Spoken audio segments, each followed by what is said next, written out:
अगर दुनिया के सबसे तेज आदमी की बात की जाए या फिर बात की जाए मार्शल आर्ट की, तो आज भी एकमात्र शख्स का चेहरा हमारे दिमाग में आता है। वो है ब्रूस ली, जो अपने बिजली जैसे फुर्ती और खतरनाक तेज किक से सेकेंडों में किसी को भी धूल चटा सकते थे।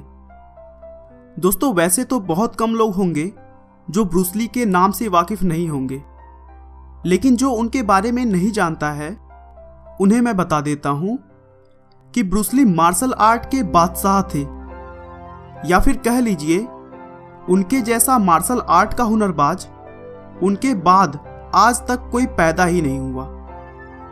मार्शल आर्ट के बादशाह होने के साथ ही साथ वह हॉलीवुड फिल्मों के बहुत बड़े स्टार थे।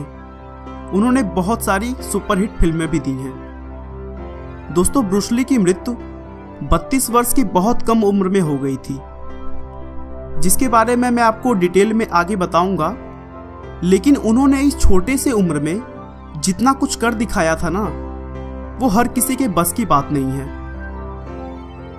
ब्रूस ली के जीवन के बारे में बताने से पहले मैं आपसे उनके कुछ अद्भुत बातों को शेयर करना चाहता हूं, जिससे आपके अंदर उनके जीवन को जानने का इंटरेस्ट और भी बढ़ जाएगा। दोस्तों, कहा जाता है कि ब्रूस ली के किक की स्पीड इतनी तेज होती थी कि फिल्म की शूटिंग के बाद उनके फाइटिंग सीन को स्लो करना पड़ता था, ताकि स्क्रीन पर यह ना लगे कि ब्रूस ली नकली एक्टिंग कर रहे हैं। दोस्तों, किसी भी आम इंसान का इतने स्पीड से हाथ पैर चलना पॉसिबल ही नहीं था।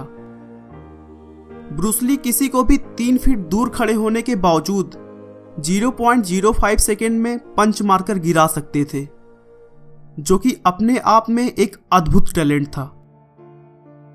ली भारत के गामा पहलवान के बहुत बड़े प्रशंसक थे। गामा पहलवान दुनिया के इकलौते पहलवान थे जिन्हें पूरी जिंदगी कोई भी मात नहीं दे पाया था। उन्होंने अपनी बॉडी पत्थर के डंबल और औजारों से बनाई थी। उनके जैसा पहलवान भारत को अभी तक नहीं मिल सका। ये तो हो गई ब्रूस ली की कुछ अद्भुत बातें, लेकिन चलिए अब मैं उनके लाइफ के बारे में आपको शुरू से बताता हूं। ब्रूस ली का जन्म 27 नवंबर 1940 को सैन फ्रांसिस्को के चाइना टाउन में जैक्सन स्ट्रीट हॉस्पिटल में हुआ था। ब्रूस ली का वास्तविक नाम जून फेन ली था। ब्रूस नाम उन्हें हॉस्पिटल की नर्स ने दिया था जहां वह पैदा हुए थे। उनके पिता का नाम ली होई च्युएन था, जो कि चीनी थे, और उनकी मां का नाम कैथोलिक था। ब्रूस ली के पैदा होने के कुछ महीनों के बाद ही उनके पिता पूरे परिवार के साथ अपने जन्म स्थान हांगकांग वापस आ गए। होई च्युएन एक ओपेरा स्टार थे। दोस्तों, अगर आपको ओपेरा के बारे में नहीं पता तो बता दूं कि यह एक तरह का नाटकीय संगीत है। मतलब इसमें कुछ लोग का ग्रुप एक्टिंग करते हुए गाना गाते हैं। इस तरह के संगीत को यूरोपियन कंट्रीज में बहुत पसंद किया जाता है।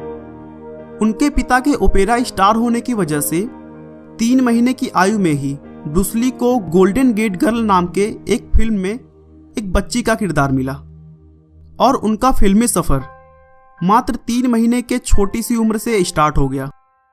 और देखते ही देखते 16 साल की उम्र तक उन्होंने 20 से ज्यादा फिल्मों में काम किया।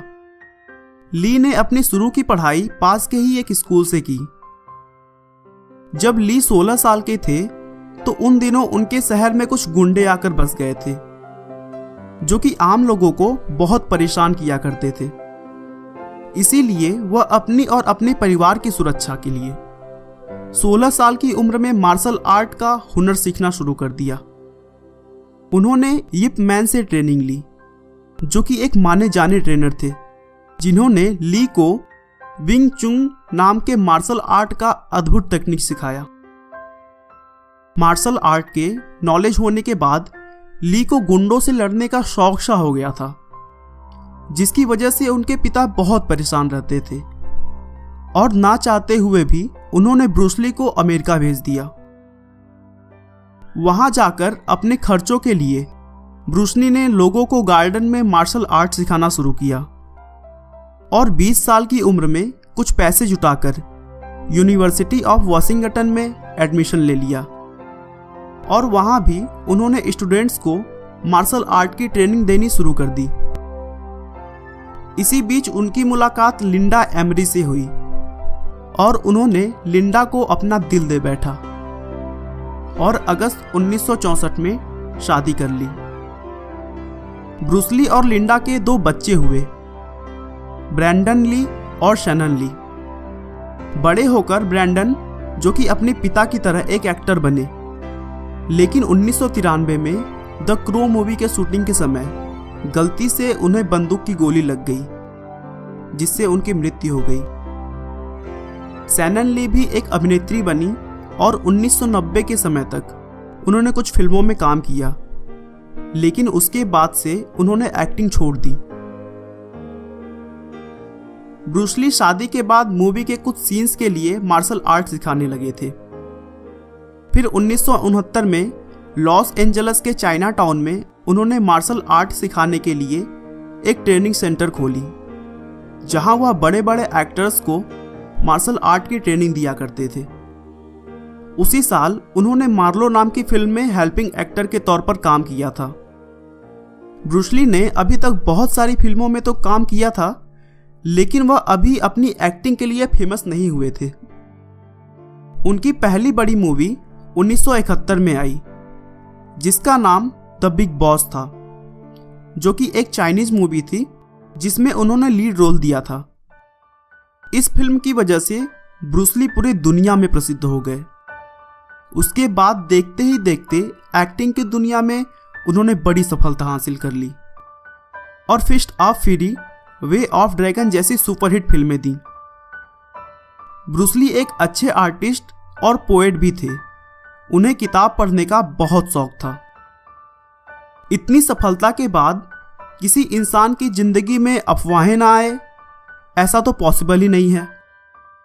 लोग कहते हैं कि बुलंदी पर पहुंचने के बाद उन्हें नशीली दवाओं के सेवन का शौक पैदा हो गया था।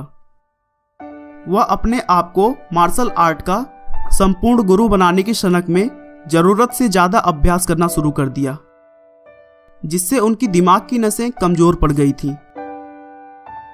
20 जुलाई 1973 की शाम ब्रूस ली के सिर में हल्का सा दर्द हुआ।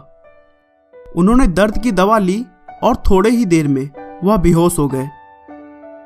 वहां से तुरंत उन्हें अस्पताल ले जाया गया, लेकिन उनकी बेहोशी फिर कभी नहीं टूटी और यह मार्शल आर्ट का बादशाह 32 साल की कम उम्र में ही इस दुनिया को अलविदा कह गया। दोस्तों, ब्रूस ली का कहना था, यदि आप किसी चीज के बारे में सोचने में बहुत अधिक समय लगाते हैं तो आप उसे कभी नहीं कर पाएंगे। आपका बहुमूल्य समय देने के लिए बहुत बहुत धन्यवाद। इस वीडियो को लाइक करके आप हमारा मनोबल बढ़ा सकते हैं। मैं हर रोज एक नई इंस्पिरेशनल और मोटिवेशनल वीडियो के साथ आता हूं। दोस्तों, अगर आप हमारी वीडियो को मिस नहीं करना चाहते तो कृपया चैनल को सब्सक्राइब कर लें। आपको यह कहानी कैसी लगी हमें कमेंट करके जरूर बताएं।